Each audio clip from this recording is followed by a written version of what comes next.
Welcome to Detective Duo, where classic mysteries come alive, from quiet villages to secret meetings with Tommy and Tuppence themselves. Do remember to subscribe and tell us in the comments where you're listening from tonight. Breakfast at Blunt's Brilliant Detectives had rarely been an exciting affair.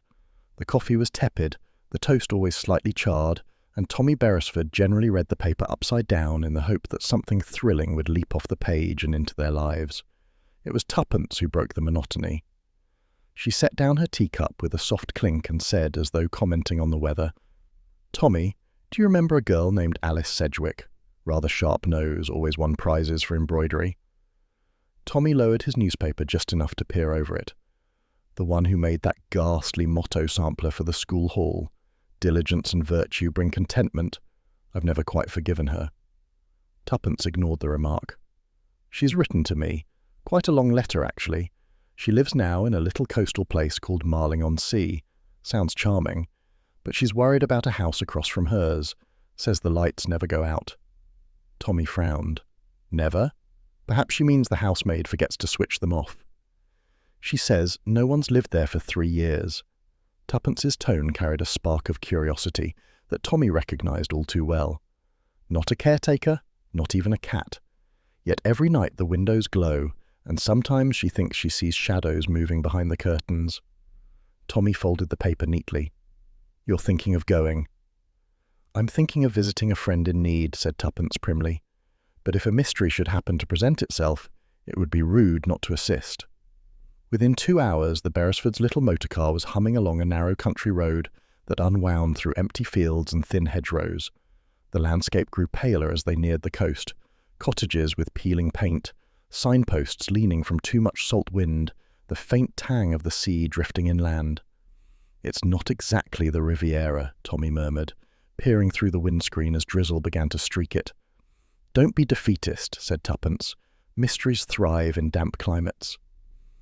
Marling-on-Sea proved a quiet village tucked between 2 low cliffs. It had 1 post office, 1 tea shop, and an air of resigned civility. Mrs. Sedgwick's cottage stood at the far end of the common, whitewashed, tidy, with geraniums bravely wilting in their pots. But opposite it loomed a far less welcoming sight. The Grange, as Mrs. Sedgwick called it, was a grand Georgian house that seemed to have outlived its own purpose. Its windows were blank by day, but even in the afternoon gloom the faintest shimmer of light seemed to pulse behind the glass. Mrs. Sedgwick greeted them with a nervous flutter of hands and a flood of chatter that barely disguised her unease. She was thinner than Tuppence remembered, her hair greyer, her smile taut as a wire. "My dear, it's so good of you to come. You must forgive me for making such a fuss, but truly, I can't sleep for watching that house. The lights, you see, they never go out, not even during the blackout inspections in the final months of the war. The wardens tried to find the owner, but there isn't one, not anymore." Tommy, ever the realist, offered a practical tone. "Could be a faulty main switch or some local pranksters." Mrs. Sedgwick shook her head. "It's not just the lights, Mr. Beresford. Sometimes I see movement. A figure at the upstairs window. Once I even heard a sound, like humming machinery. But when the constable checked, there was nothing there. Nothing at all." They had tea by the fire, tepid, unsweetened, and accompanied by an alarming quantity of gossip. Mrs. Sedgwick's cottage trembled slightly with each gust of wind off the sea, and every creak of the timbers seemed to draw her eyes back to the Grange. When dusk fell, Tuppence stood at the window and watched as the daylight bled away. The village street grew dim, lamps flickering one by one into amber life. Across the common, the Grange remained dark, for a time. Then, precisely at 10 o'clock, light bloomed in every upstairs window. It wasn't the steady, ordinary light of household bulbs.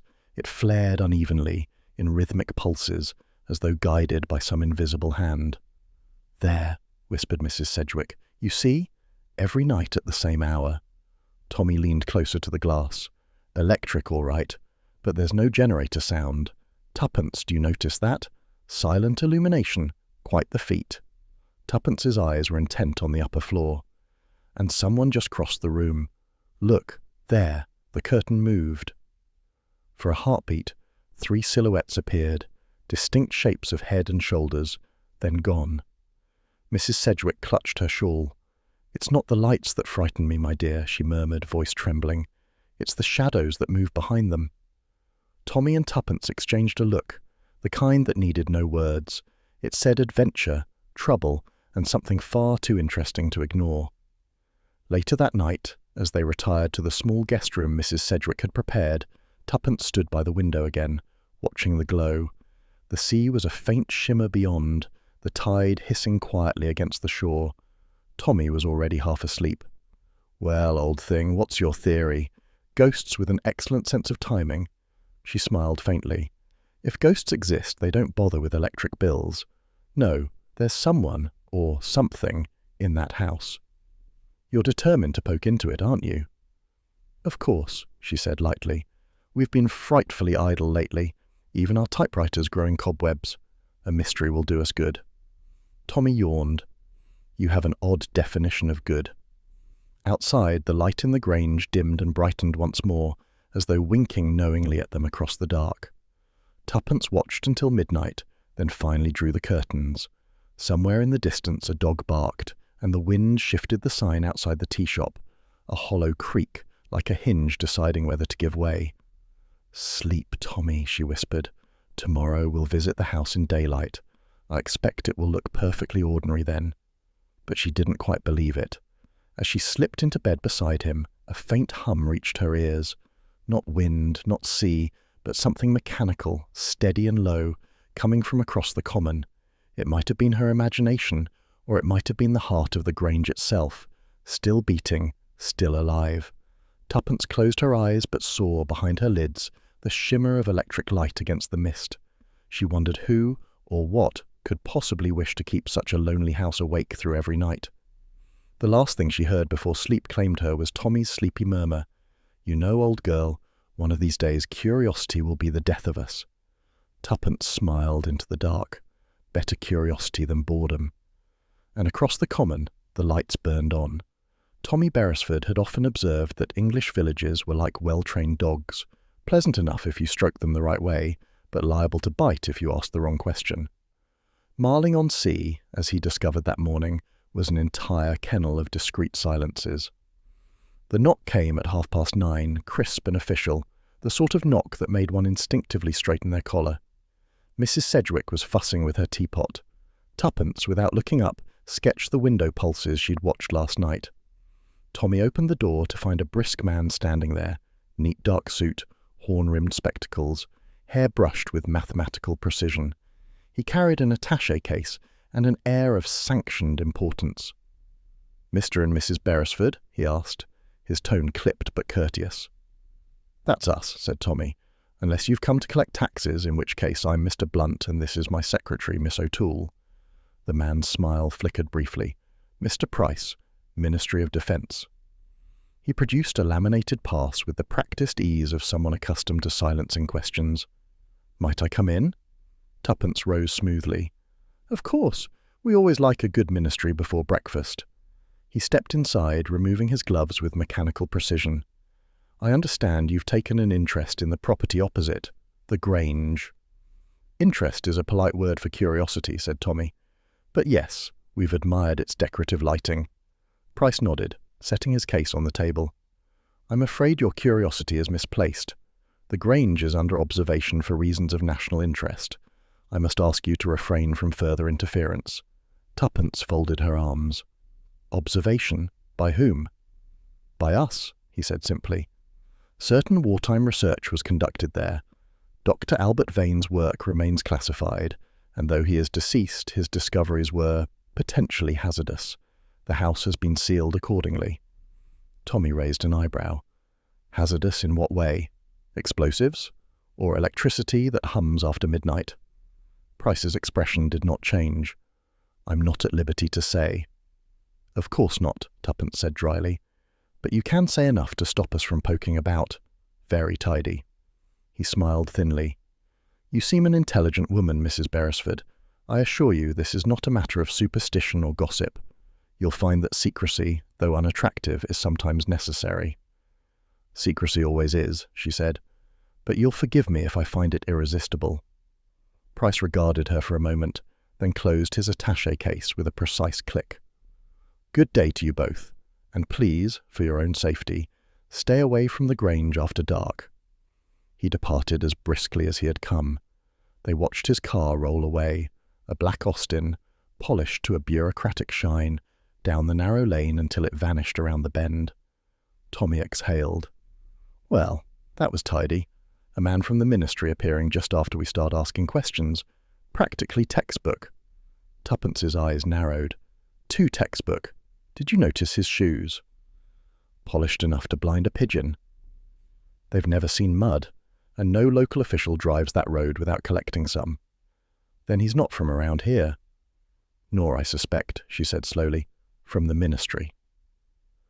By noon, Mrs. Sedgwick had recovered enough composure to serve lunch, though she seemed watchful, glancing toward the lane every few minutes.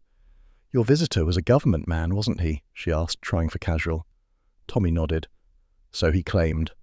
She clutched her napkin. "Then you'll leave it alone, won't you? Best not meddle with official business." Tuppence's tone was mild but probing. "I'm afraid curiosity is one of my moral failings." Mrs. Sedgwick's hand trembled slightly as she poured tea. Some things are better left dark. After lunch, Tommy wandered down to the village garage under the pretext of buying petrol for the motor car. The proprietor, a stooped man in oily overalls named Blakey, was wiping his hands on a rag when Tommy ambled in. "Afternoon," Tommy said cheerfully. "Any trouble with the power cuts last night?" Blakey chuckled.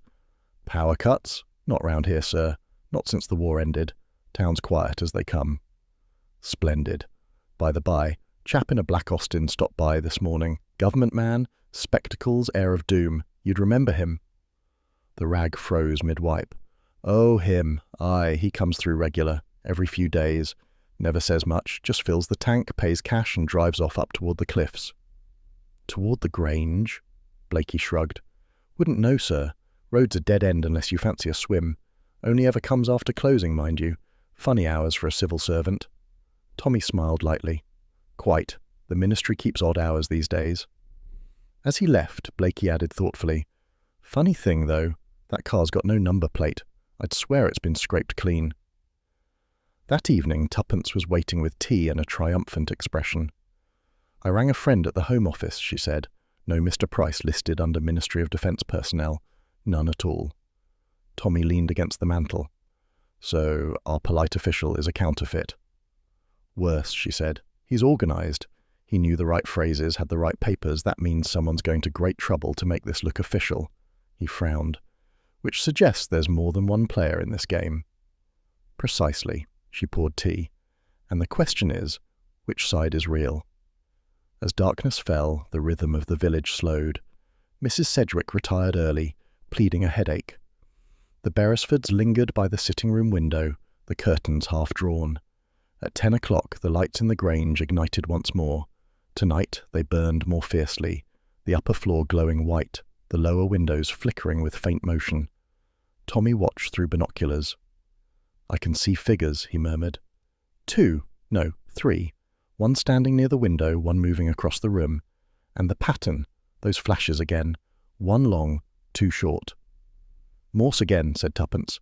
"But this time, look, there's a delay. Someone's answering." She pointed toward the distant headland, where a faint, rhythmic blink answered from the cliff's edge, almost imperceptible unless one knew where to look. Tommy lowered the binoculars. "So Price isn't just observing the house. He's communicating with it." Tuppence's voice was low. "He's watching something he's part of." They sat in silence for a moment, the hum of the sea underscoring their thoughts.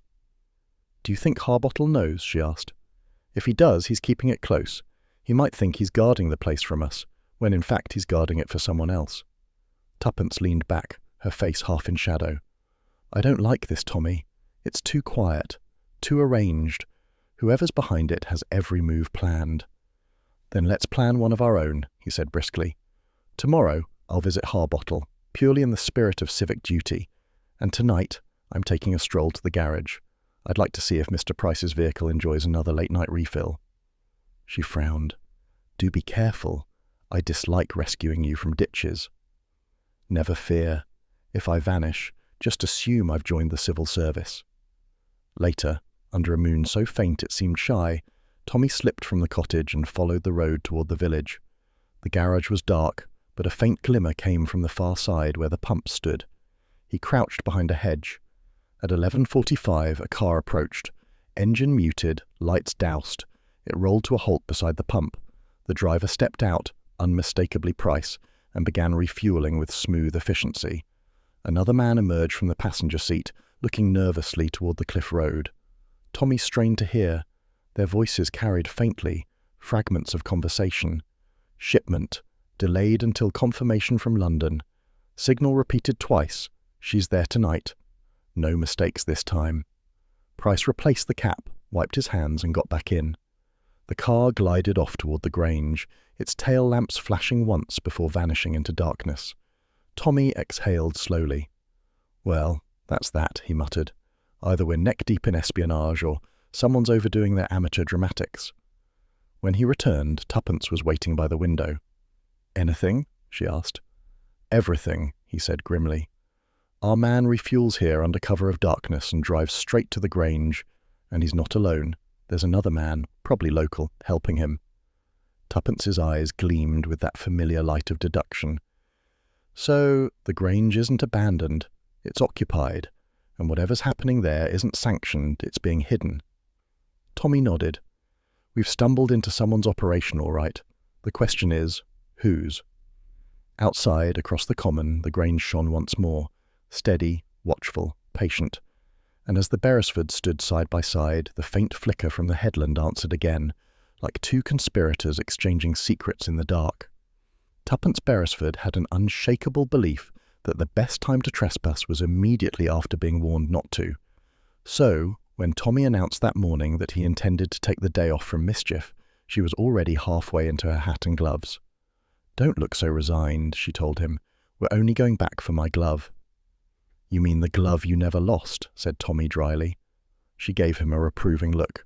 "Semantics, darling. A lost glove is simply an excellent reason to explore forbidden premises."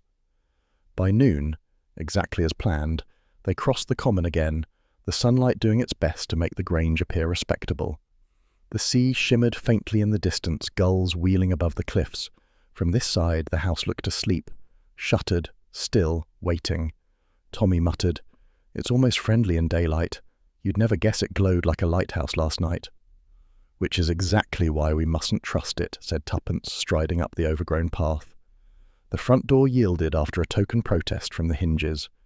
Inside, the house was steeped in that particular quiet of places left too long alone, where every creak of a board feels like a question. Dust motes drifted in long, slanted beams of sunlight. Tuppence moved toward the study. "My imaginary glove will be in here, I think." Tommy closed the door behind them and began a casual inspection of the bookshelves. "If Harbottle catches us again, I'm blaming you entirely." "Of course you are. You always do." The professor's desk still dominated the centre of the room, a broad oak piece with brass handles and an air of stubborn dignity. Tuppence's gloved fingers traced the edge of its drawers. "There's something hidden," she murmured. "Look, this one sticks." She tugged lightly, and a faint click rewarded her curiosity. A narrow compartment slid out from beneath the main drawer, concealed so neatly that only the practised eye would notice it. Inside were several sheets of paper, singed and half-burnt. The ink had blurred, but a few phrases remained legible. Frequency interference, light beyond visible spectrum, aurora sequence to be tested once circuit stabilizes, transmission achieved at 0.7 resonance, risk unknown. Tuppence frowned, the words swimming with scientific menace. "Project Aurora," she read aloud softly. "Spectrum resonance transmission. That sounds like something no one should have been dabbling with unsupervised." Tommy leaned over her shoulder. "Transmission of what, though? Light? Sound? Messages?" "Perhaps all three," she murmured. "Or perhaps something more dangerous. Remember the pulsing last night? One long, two short. Light being used as a signal, maybe even as a carrier."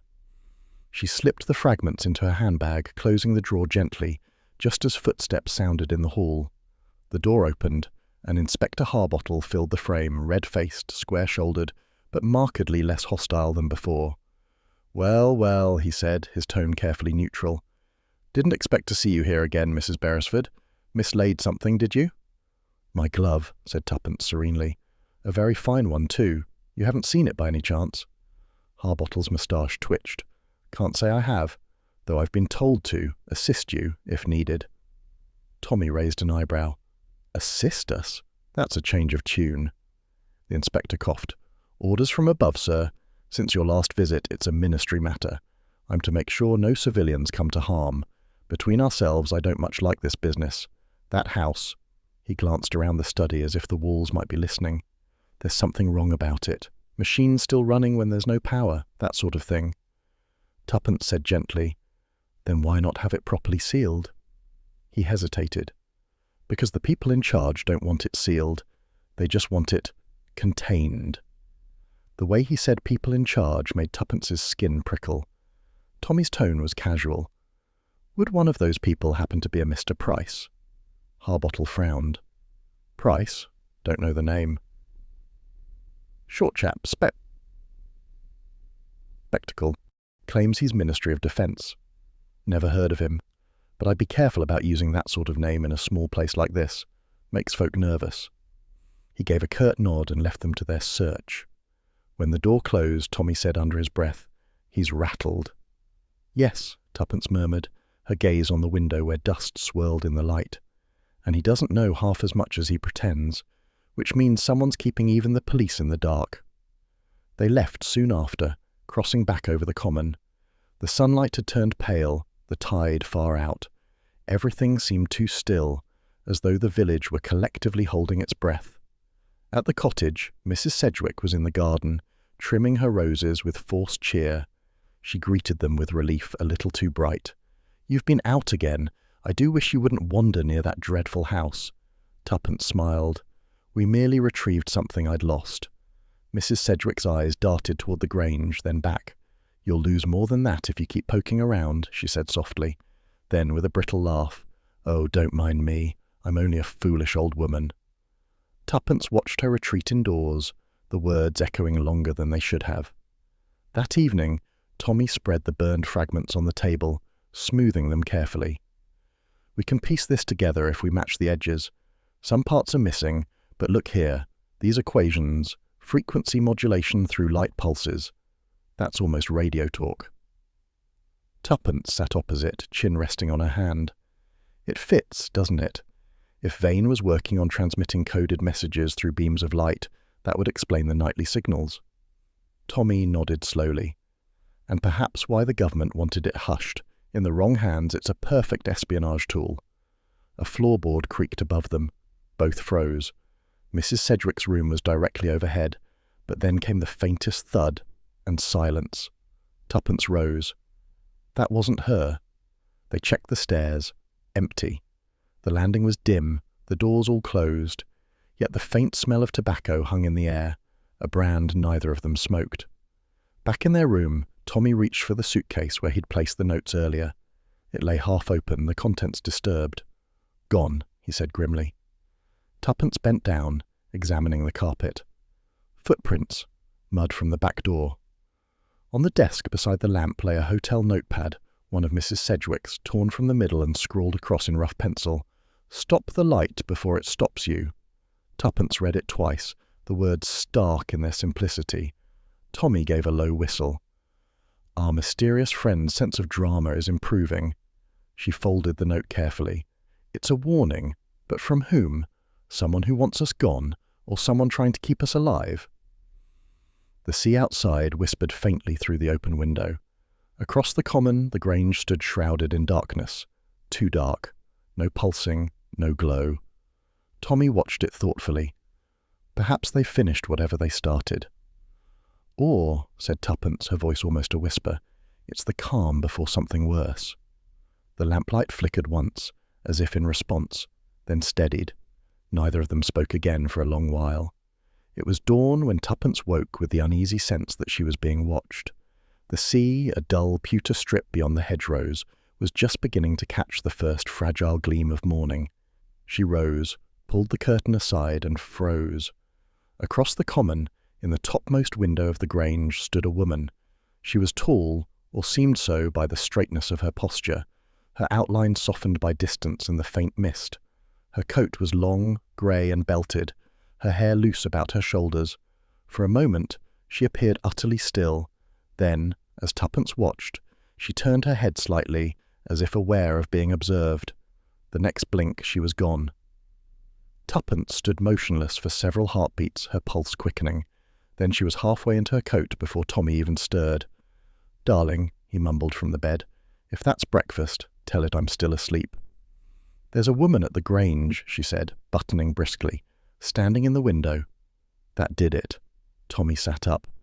Another ghost? Or something with a pulse this time? She was real. Get dressed. By the time they reached the gates, the early sunlight was breaking through the mist, gilding the dew on the long grass.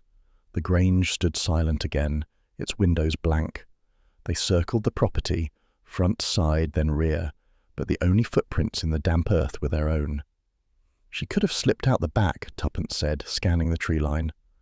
"Or she never left at all." Tommy peered through one of the ground floor panes, cupping his hands to the glass. "No sign of movement inside. If our lady scientist is living here, she's awfully tidy about it." The voice behind them made them both start.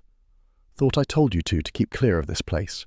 Inspector Harbottle was standing by the gate, hands thrust deep into his coat pockets, his expression hovering somewhere between irritation and weary resignation. "Good morning, Inspector," said Tommy cheerfully. "We were just admiring the architecture." Harbottle snorted. "Admiring it at 6 in the morning, were you?" Tuppence met his gaze evenly. "We saw someone at the window." "You saw the wind in the curtains," he said flatly. "I've told you before there's no one in that house." "Then someone's opened the curtains," said Tuppence, "because they were drawn last night." For a moment, Harbottle hesitated. A small pause, quickly masked. "You're imagining things, Mrs. Beresford.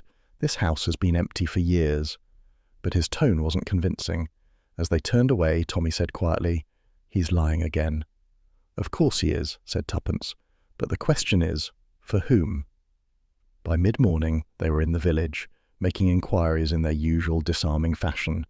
Tuppence's charm paired with Tommy's air of amiable idiocy, which made even the most guarded souls underestimate them. Their best lead came at the tea shop. A plump maid, delivering scones to a neighbouring table, froze when Tuppence casually mentioned the Grange. "Beg pardon, ma'am," the girl said, "but I did see a lady go up that way once. Tall, with a long grey coat. Had a case of books and such." "When was this?" "Oh, months ago, miss. February, I think. She stayed a bit at Mrs. Briggs' boarding house. Said she was a scientist, very quiet, always writing things in a notebook." Tuppence's tone remained light. "And did she leave suddenly?" The girl hesitated. "Well, she went off one night and never came back. Mrs. Briggs said she'd gone up to London, but her things were still there. Funny business, that." Within the hour, the Beresfords were at Mrs. Briggs' door, a narrow red brick house with lace curtains that looked permanently disapproving. The landlady herself was a small, watchful woman who greeted them with suspicion that melted slightly when Tuppence introduced herself as a friend of Miss Trask's. "Miss Evelyn Trask," the woman repeated. "Oh yes, clever young lady. Bit odd, but polite. Paid in cash, never any trouble." "And she left suddenly?" Mrs. Briggs nodded. "Went out one evening, said she'd be gone a day or two. Never returned. I kept her room for months, thinking she might. Her trunk's still up there." "May we see it?" The landlady hesitated, then shrugged. "I suppose there's no harm. Follow me." The room was small but neat. Bed, writing desk, wardrobe. A faint trace of lavender hung in the air, mixed with something sharper, perhaps ink. The trunk sat at the foot of the bed, half open. Inside were clothes folded with care, a worn leather satchel, and a stack of scientific journals. Tuppence lifted the satchel and found a slim notebook tucked within, its cover scorched at one corner. She opened it cautiously. The pages were filled with fine, slanting handwriting, dense equations, symbols, diagrams of light beams and frequency arcs. The top of one page read, "Project Aurora, Field Applications, 1944. Tommy whistled softly. Our Dr. Vane's pet project again. She must have been his assistant. "Or more than that," said Tuppence quietly. "Look here." She turned a page to reveal a pressed flower, brittle, faded, between two notes. "He said light is life, but some lights can burn." The last entry, written in hurried scrawl, read, "If the light completes the circuit, everything changes." Tuppence stared at the words. Everything changes, she repeated softly. That sounds like a warning, or a prophecy. Or a plan, said Tommy. Perhaps she carried on his work after he vanished. They thanked Mrs. Brigg and left, promising vaguely to forward word to Miss Trask should they locate her. Outside, the morning had sharpened into bright sunlight, the sea glittering beyond the rooftops. But Tuppence's mind was elsewhere. She didn't just vanish, she said as they walked. She hid, or someone hid her. And if she's still alive, she might be the one sending those signals from the Grange. Tommy nodded. And if she isn't alive, then someone else is using her work. That evening, the village seemed unusually still. Even the gulls had gone quiet. Mrs. Sedgwick, pale and distracted, claimed a sudden headache and went to bed before supper. Tommy spread the notebook open on the table beside the lamp. Let's see what we can make of it. The handwriting was meticulous, though the scientific shorthand meant little to either of them. There were references to resonance nodes, phased luminescence, and signal conversion. But amid the technicalities, certain phrases stood out like warning lights. Power independent of source, transmission without trace, aurora field amplification, unstable but beautiful. Tuppence frowned. Independent of source, she means self-generating energy, wireless power through light. Tommy tapped the table, which could explain how the Grange lights itself without a single wire. The lamplight flickered briefly as if mocking them. Suppose, Tuppence said, thinking aloud, that Vane succeeded in building something that harnessed natural light, amplifying and transmitting it. If that fell into the wrong hands, or the right ones, it could be used for communication across distances, or as a weapon. Tommy's expression was sober now, and Miss Trask carried on the work. Maybe she realized what it was becoming, and tried to stop it. Or finish it, said Tuppence. The line, if the light completes the circuit, everything changes. That's not a warning, it's an equation in words, the final stage. A floorboard creaked somewhere beyond the sitting room. Both turned sharply. Mrs. Sedgwick, Tommy called. No answer. He moved to the hallway, peered up the stairs. The landing was empty. Then he noticed the front door, just slightly ajar. He opened it wider and stepped out into the cool night. The common stretched before him, silvered by moonlight. Tuppence joined him.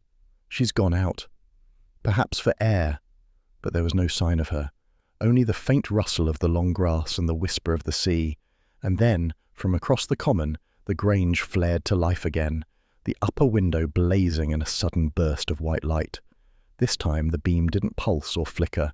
It burned steady, pure, like a searchlight aimed not outward but inward, as if something inside was feeding on its own brilliance. Tuppence shielded her eyes. It's stronger, she murmured, much stronger than before. Tommy's voice was tight. If this is the circuit she wrote about, then someone's completed it. The light blazed once more, then cut abruptly, plunging the common into darkness so complete it seemed to absorb sound itself. From the house, faintly, came a single echoing noise, the slam of a door or the closing of something far more final. Neither spoke as they turned back toward the cottage, the image of that solitary woman in the window, and her terrible light, still burning behind their eyes. The storm came without ceremony, no distant rumble of warning, no gradual darkening of the sky. One moment the evening was calm, the next the wind rose with a shriek that rattled the window panes of Mrs. Sedgwick's cottage like an impatient fist. Tommy stood by the hearth, watching the fire gutter. If that's not nature making a point, I don't know what is, he said, as a sharp crack of thunder punctuated his words. Tuppence crossed to the window, peering out through the rain-streaked glass. The lights have gone out across the village, she murmured. Every house, every lamp, look at it, all black. Tommy joined her. The street lamps that usually glowed faintly against the sea mist were dead, their glass domes opaque. The cottages lay in darkness, roofs slick with rain. Only one place defied the power failure, the Grange.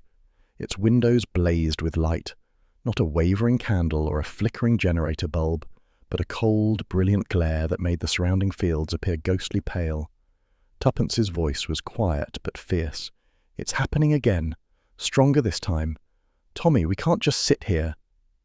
Splendid, he said dryly. I was just thinking how much I wanted pneumonia. Grab your torch, she said, and your sense of humour. You'll need both. They pulled on coats and stepped into the storm. The wind snatched at their umbrellas the instant they opened them, bending the frames like wire toys. Rain lashed their faces, soaking through their collars as they fought their way across the common. Every few yards, a flash of lightning turned the landscape to silver and shadow. The Grange glowed steadily ahead, a lighthouse of unnatural brilliance. "Someone's in there," Tommy shouted over the wind, "and they've either lost their mind or found a very good electrician." "Or both," said Tuppence grimly. They reached the gates, the iron cold and slick beneath their hands, and pushed through into the overgrown drive. The noise was deafening now, the hum of power from within the house, the howl of the gale, the pounding of rain. The front door stood half open, swinging on its hinges. They stepped inside. The contrast was staggering. Within, the air was warm and dry, and the hum they'd heard outside was louder, steady, rhythmic, like a giant heartbeat. Then Tuppence gasped. "Tommy, look!" Inspector Harbottle lay sprawled on the tiled floor of the hall, his torch beside him, its beam flickering weakly. His cap had rolled into a corner. His face was pale, lips slightly parted.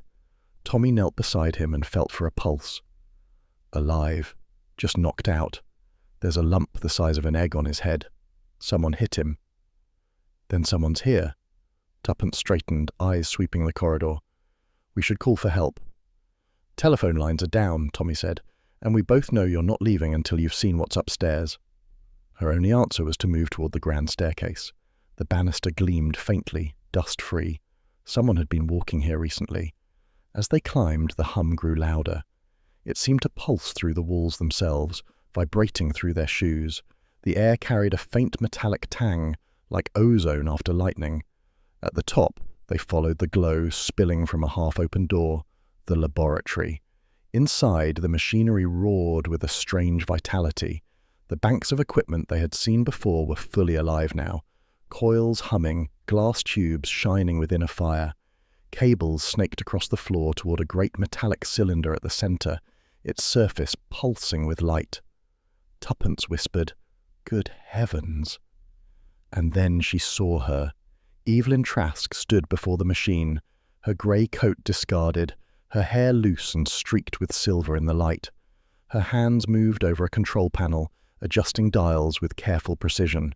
When she turned and saw them, her face was pale but calm, her eyes fever-bright. "You shouldn't have come," she said quietly. "It's not safe." "Neither is ignoring you," said Tuppence, stepping forward. "We thought you were dead." "Almost," said Evelyn. "I had to disappear. They wouldn't let me finish. They wanted to weaponize it." Tommy glanced at the machinery. "You mean this? What exactly is it?"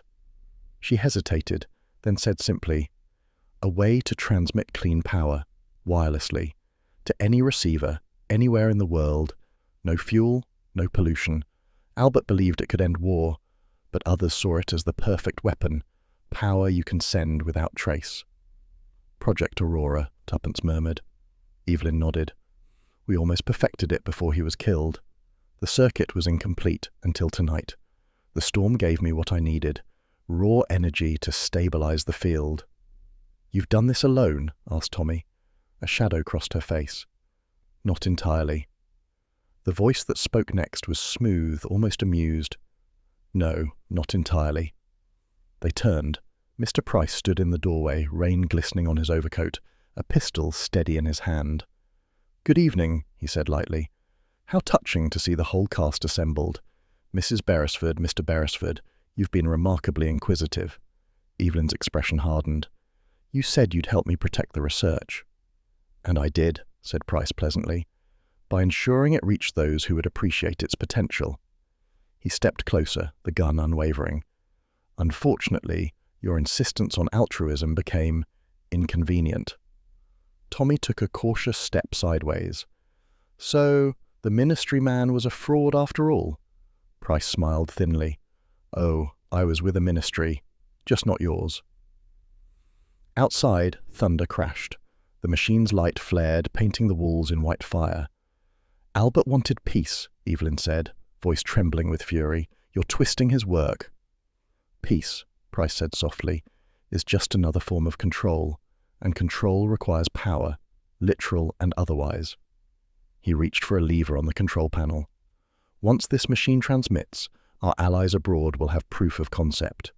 Imagine a network of invisible energy beams, endless supply, limitless strength, all ours. You'll burn the world, Evelyn whispered. Tuppence stepped forward sharply. If you think we're letting you, stay where you are, he snapped, turning the gun on her. But in that moment, Harbottle, groggy but conscious, just staggered into the doorway behind him. Drop it, he barked. Price spun, fired. The shot cracked like thunder. Harbottle fell against the wall, clutching his shoulder. The distraction was enough. Tommy lunged, grabbing Price's arm. The gun went off again, shattering a glass coil. Sparks rained across the floor. Evelyn screamed, rushing to the console. The overload! The energy can't stabilize now! The hum rose into a shriek. The cylinder in the center began to pulse violently, the light within it swirling like liquid lightning. Price struggled free, eyes wild. You've doomed us all! Possibly, said Tommy grimly, but at least we're in good company. The air was alive now, thick, electric. Papers lifted from the floor, caught in invisible currents. The windows blew open, rain lashing through in furious bursts. Evelyn threw herself at the controls, trying to reverse the current. I can stop it! I just need... A bolt of blue-white light arced from the machine, striking the far wall and splintering it. The house itself seemed to cry out. Tuppence caught Tommy's sleeve. We have to get out. Evelyn turned toward them, her face illuminated by the glow. Go! She shouted. If the light completes the circuit, everything changes. Come with us. But she was already back at the console, hands flying over the levers. Tell them it was meant for peace, she whispered. Another flare, brighter than before, searing their vision. Tommy dragged Tuppence toward the door. Harbottle stumbled after them. Behind. The machine gave a sound like the world exhaling, and then the light burst outward in a blinding wave that swallowed everything. Silence followed. When Tommy opened his eyes, he was lying in wet grass outside the gates, rain still falling. The Grange was dark, utterly, completely dark. Tuppence was beside him, shaken but conscious. Harbottle lay nearby, breathing heavily. Tommy sat up slowly. The house stood in ruin, windows shattered, roof half collapsed. No glow, no hum, no light. Is she... Tuppence began. He shook his head. I don't know. They stared at the smouldering outline of the laboratory. The storm still raged, but within the Grange there was only stillness. And though the night should have felt darker for the loss of that impossible light, it somehow seemed, for the first time in days, almost peaceful. The morning broke slow and uncertain, as if the sky itself were reluctant to look upon what had happened. Smoke still rose in thin, ghostly ribbons from the blackened skeleton of the Grange, where once had stood a grand Georgian house, proud, secretive, alive with its eerie glow. There remained only cracked walls and twisted beams. The scent of burnt timber mingled with salt from the sea air. Tommy and Tuppence stood beyond the gate, the grass damp beneath their shoes. They had said little since dawn. Words seemed too small for the thing that had ended in the night. A constable moved among the ruins, occasionally turning over fragments of glass and metal with the toe of his boot. Inspector Harbottle, arm bound in a sling, stood watching him with the grim patience of a man who had seen too much to be surprised by anything.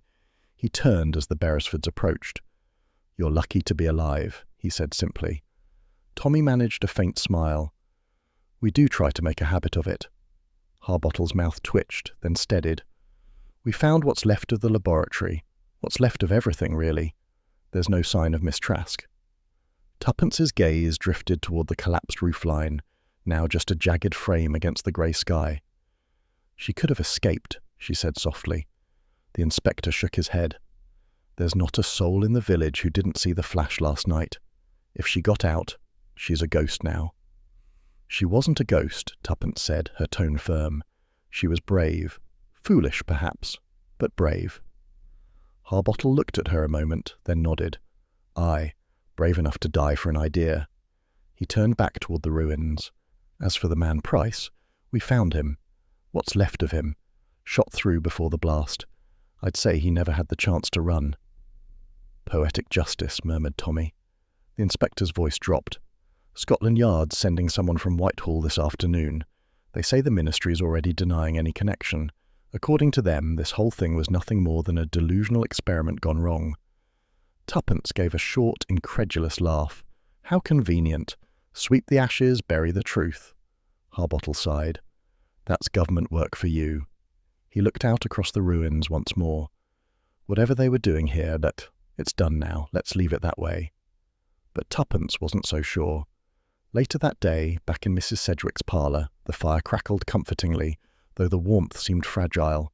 The little cottage, usually so cosy, felt strangely hollow, as though the destruction across the common had stolen some vital pulse from the village.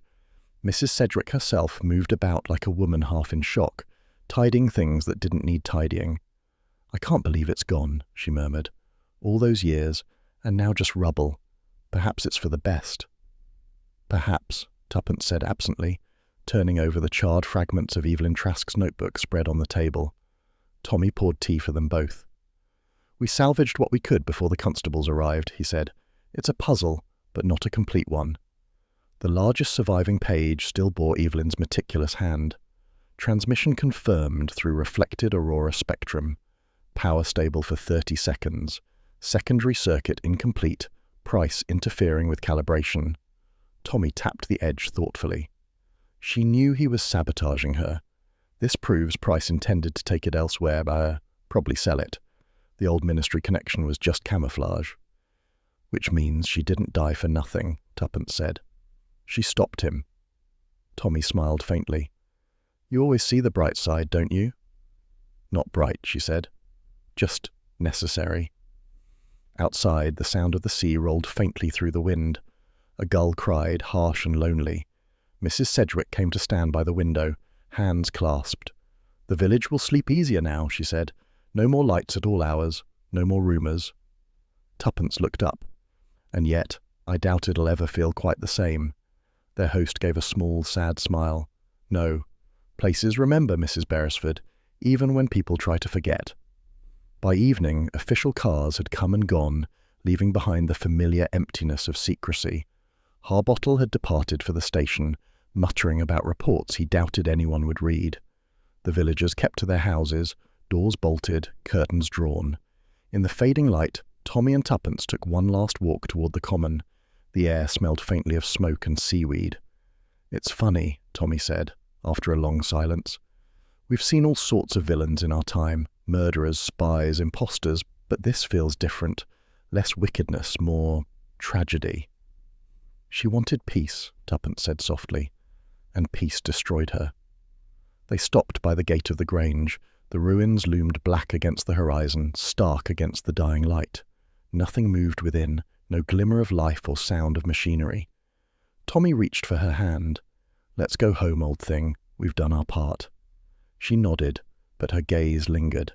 Later that night, the wind had quieted, and the village lay wrapped in stillness. Mrs. Sedgwick had gone to bed, and Tommy was already asleep in the next room. Tuppence sat by the window, unable to rest. The common stretched dark before her, the shape of the Grange barely visible against the pale sweep of the moonlit sea, and then, faintly, impossibly, she saw it. A light. Not the fierce glare that had once consumed the house, but a single steady glow. A small bulb deep within the ruins, pulsing faintly like a heartbeat. Her breath caught. She leaned forward, eyes fixed on it. The light did not waver nor fade. It simply burned, quiet and unyielding. She whispered, almost to herself, "It's not quite over, is it?" For a moment, she thought she saw a figure move, just a shadow perhaps, passing between the broken walls. Then the light blinked once, twice, and went out. The sea's whisper filled the silence that followed. Tuppence sat back slowly, her hand resting against the cool glass of the window. Downstairs, the grandfather clock chimed midnight. In the darkness beyond, the ruins of the Grange stood quiet once more, but the faint after-image of that light lingered behind her eyelids, steady and stubborn as memory itself. It was 3 weeks before the package arrived. Tommy Beresford found it waiting on the corner of his desk at Blunt's Brilliant Detectives, sitting there with quiet audacity, brown paper, String neatly tied, no return address. The handwriting on the label was unfamiliar, but there was something studied about its ordinariness, as if whoever wrote it had tried too hard to be forgettable. He turned it over in his hands. "Well, old thing," he called toward the adjoining office, "either we've been sent a bomb or a box of chocolates. Possibly both." Tuppence appeared in the doorway, coat draped over her arm, one eyebrow raised. "I vote for neither. Chocolates never come without a card, and bombs don't generally travel second class." Tommy grinned, but there was curiosity in his eyes. "Feel that weight? Too light for either. Open it?" "Obviously," she said, fetching a letter knife from the in-tray as though she'd been waiting all her life for this sort of interruption. The string came away with a quick tug. Inside the wrapping was a smaller box, wooden, polished, the kind that once held cigarettes or jewellery. Tuppence lifted the lid slowly. Inside lay a pair of spectacles, not new, wire-rimmed, one lens slightly cracked. Beneath them, a black and white photograph of a man in a lab coat, mid-40s, dark hair brushed back from a high forehead, eyes intent on something beyond the camera's reach. The name written faintly on the back read, Dr. Albert Vane, and tucked beneath both, a folded note on cream paper, the ink faded but precise. Tuppence unfolded it carefully. The handwriting was fine and slanted, a hand they had seen before in a scorched notebook salvaged from the ruins. He died believing light could connect hearts, not blind them. There was no signature, but she didn't need one. Tommy let out a low whistle. "Evelyn Trask." Tuppence nodded, her voice quiet. "She's alive." He leaned back in his chair, studying the objects with a kind of detached amazement. "Well, I'll be damned. I thought the explosion took everything." "So did I," she murmured. "But apparently not everyone."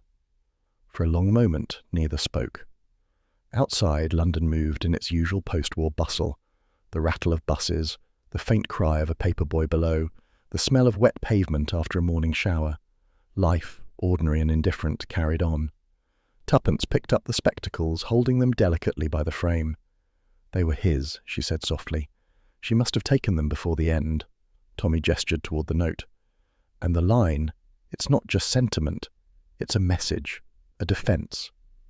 She looked at him. "You mean she's trying to clear his name?" "Or her own," said Tommy.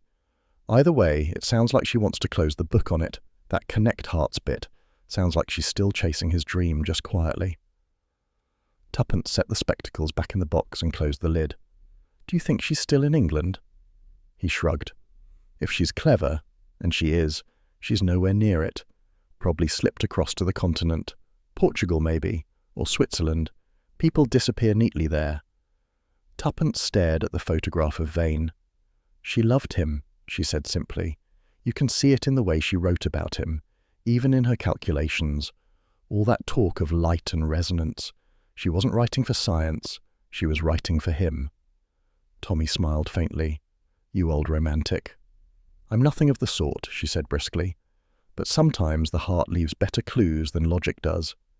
He rose and crossed to the window, watching the rain begin again, fine and persistent. "You know," he said, "I've been thinking about what she said that night, about the machine. Power for peace, not for war. Vane believed it could connect the world. Maybe he was right in a way.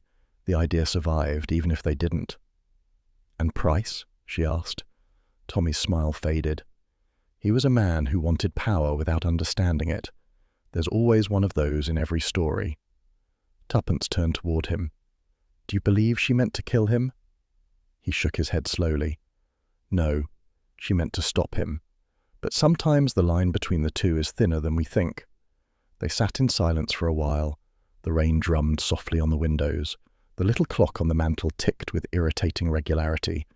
The sound of time carrying them away from Marling-on-Sea, from the burnt-out Grange, and the woman who had vanished into legend. At last, Tuppence rose. She walked to the filing cabinet in the corner, the one labelled in her tidy hand. Cases, unsolved, peculiar, or otherwise. She opened the bottom drawer and drew out a folder, half full. Its cover marked the house where the light stayed on.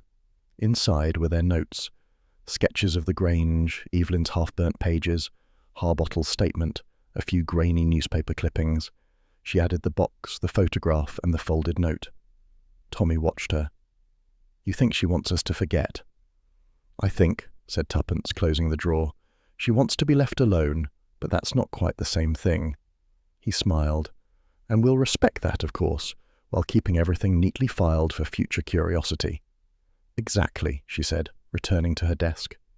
He picked up the teapot from the sideboard. "There's a sort of poetry in it, you know. A machine built to bring light, destroyed because it brought too much of it. A woman who vanishes to preserve the dream. A note to remind us it wasn't all madness." Tuppence's gaze softened. "You're feeling philosophical."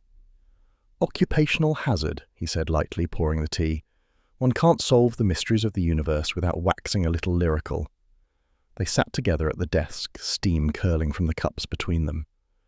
"Tommy," she said quietly, "do you ever wonder if we're meant to leave some things unsolved?" He looked at her, the usual humour in his eyes tempered by something gentler. "All the time. But then I remember, if we didn't chase them, who would?" She smiled faintly. "So we chase them, even knowing the answers might never come." "Exactly," he said. "That's what makes it an adventure." Outside, a taxi splashed through the puddles on the street below. Somewhere, a church bell struck 4. Tuppence leaned back in her chair, watching the steam from her cup rise and fade. "Strange," she said.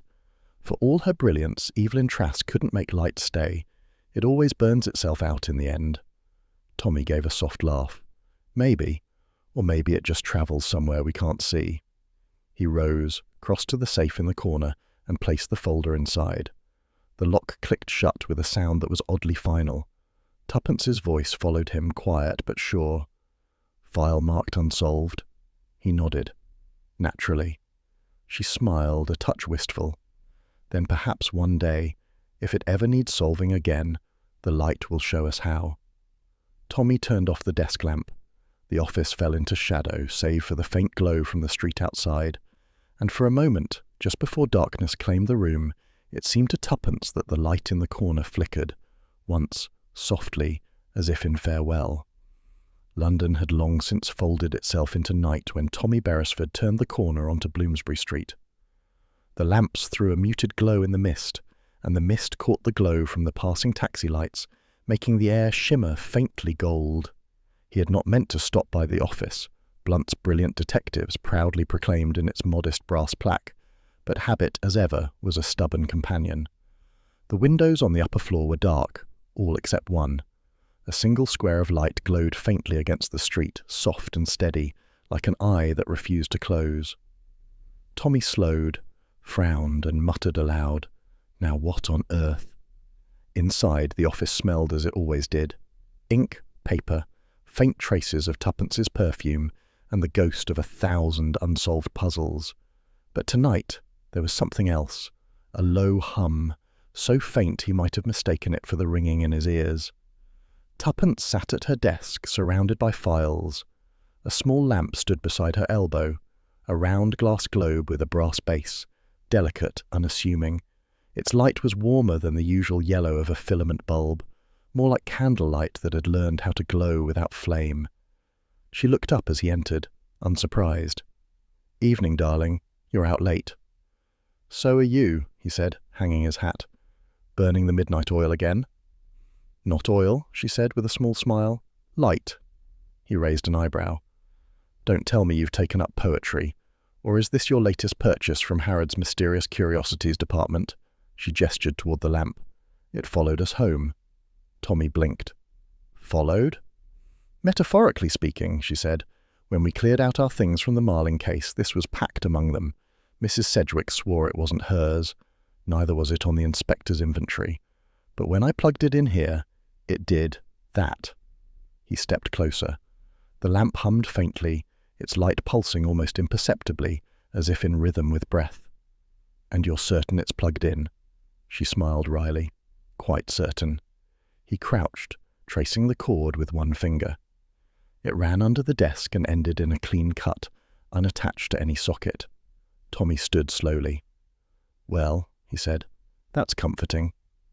"It hums," Tuppence murmured, "like the machinery in the Grange, only gentler. I thought it was my imagination at first, but listen." They stood in silence, The hum was there, soft, rhythmic, oddly alive. Tommy said finally, "You realize this could be the very last remnant of Project Aurora?" "Yes." "And that means it's probably illegal, dangerous, and haunted by at least one over-enthusiastic scientist." She tilted her head, watching the glow.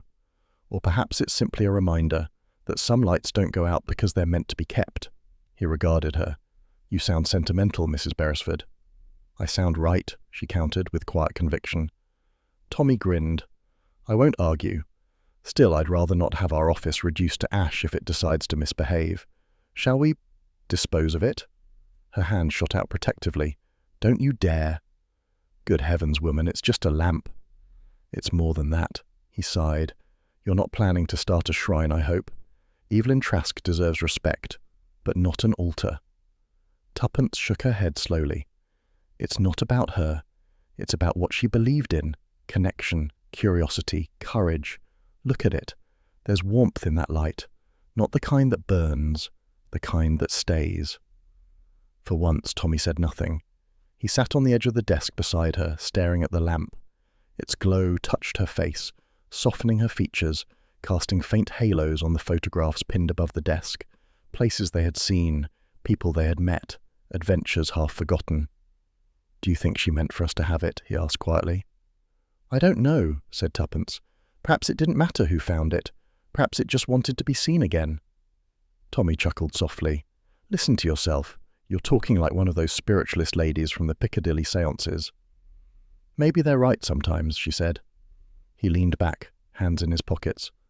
"I prefer logic. If it's not plugged in, it must have some kind of internal battery. Simple." "Then unplug it properly," she challenged. He bent, lifted the lamp, and froze. It was warm, not with the heat of a bulb, but with a kind of living warmth, like holding a heartbeat in glass. For a moment, he felt something pulse against his palm, a thrum, gentle but unmistakable. He set it down quickly. "All right," he said. "That's quite enough science for one evening." Tuppence's smile was half triumph, half affection. "You see?" He gave her a mock glare. "You're enjoying this far too much." "Of course I am," she said.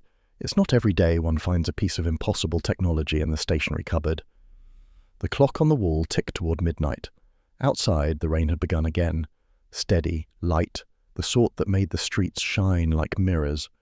The sound mixed with the faint hum of the lamp until the whole office seemed to vibrate with quiet life. Tommy glanced toward the window. "You ever think," he said, "that maybe we should stop meddling, mind our own business for once?" Tuppence didn't look up from the glow. "You first." He laughed, shaking his head. "I walked into that one." "Yes," she said softly. "You always do." They sat a while longer in companionable silence. The world outside had dissolved into soft shadows and the hiss of passing tires. Inside, the office was warm, the lamplight steady, too steady. At last, Tommy stood. "Well, old thing, if that lamp intends to keep humming indefinitely, I suppose we'd better let it. But if it starts talking, I'm calling the electrician, or the vicar." "Agreed," said Tuppence. He reached for his coat and paused in the doorway, glancing back at her. She was still seated, chin resting on her hand, eyes thoughtful in the golden glow. "You'll be here all night?" he asked. "Just a bit longer." He smiled faintly. "Try not to resurrect any scientist while I'm gone." "I'll do my best." When he left, the bell over the door jingled softly, and the sound of his footsteps faded down the stairwell. Tuppence sat very still. The hum was softer now, almost soothing. She leaned closer, watching the filament, if it was a filament, shimmer with faint motion, like breath drawn and released. For a heartbeat, she imagined she could hear Evelyn Trask's voice again, calm, resolute. He died believing light could connect hearts, not blind them. Tuppence smiled faintly. "So did you," she whispered. The lamp flickered once, then steadied again. The hum deepened, not louder, but richer, almost musical. And as the clock struck midnight, the glow spread faintly across the walls, touching the brass nameplate on the office door, where Blunt's brilliant detectives gleamed like it had just been polished. Then the light settled, soft and eternal, as if it had found its rightful home. In the quiet that followed, only the hum remained, steady, content, alive. because curiosity, once lit, never quite goes out.